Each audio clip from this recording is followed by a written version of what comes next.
మన గుంటూరుకి వేగా jewellers exciting offers తో April 16న శుభారంభం. పశ్చిమాసియాలో ఉద్రిక్తతలు కాస్త చల్లబడ్డాయి. 2 వారాల పాటు సీజ్ ఫైర్ తర్వాత అమెరికా ఇరాన్ మధ్య శాంతి చర్చలు జరుగుతున్న వేళ ముజ్తబా ఖమేనీ చేస్తున్న వ్యాఖ్యలు ఇప్పుడు మరోసారి హీట్ పుట్టిస్తున్నాయి.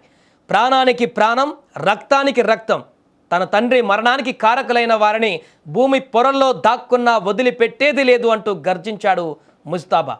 శత్రువుల రక్తంతోనే తన తండ్రికి నివాళులు అర్పిస్తానని చేసిన శపథం యావత్ ప్రపంచాన్ని ఇప్పుడు ఒక్కసారిగా ఉలిక్కిపడేలా చేసింది. ఇది కేవలం మాటల గారడి కాదు, రాబోయే మహావిధ్వంసానికి ఇరాన్ మోగిస్తున్న మృత్యు గంటికలా వినిపిస్తోంది. యుద్ధం అంటే కేవలం ఆకాశం నుంచి బాంబులు వేయడం కాదు, శత్రువును నలుదిక్కులా దిగ్బంధించి ఊపిరాడకుండా చేయడం. సరిగ్గా ఇదే వ్యూహాన్ని అమలు చేయబోతున్నాడు ముజ్తబా.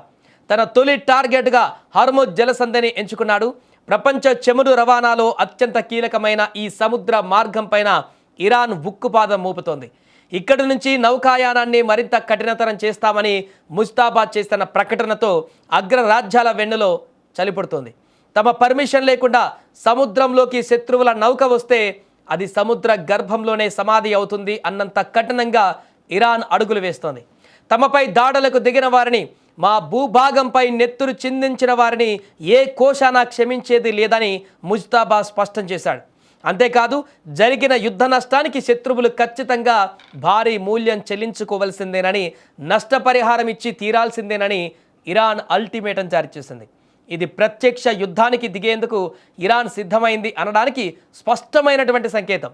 ముజ్తబా కళ్ళల్లో కనిపిస్తున్న ఆక్రోశం చూస్తుంటే ప్రతీకార జ్వాలలు ఇప్పట్లో చల్లారేలా కనిపించడం లేదు.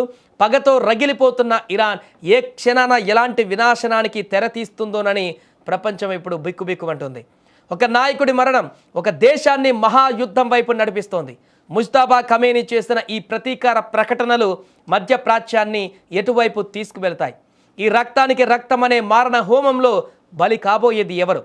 3వ ప్రపంచ యుద్ధానికి ఈ ప్రతీకారమే పునాది కాబోతుందా? కాలమే సమాధానం చెప్పాలి. మున్ముందు ఈ యుద్ధం ఎలాంటి భయంకరమైన మలుపులు తీసుకుంటుందో వేచి చూడాల్సిందే. ఏదేమైనా ముజ్తబా వ్యాఖ్యలు పశ్చిమాసియాలో మరోసారి అగ్గి రాజేయడం ఖాయమంటూ విశ్లేషకులు భావిస్తున్నారు.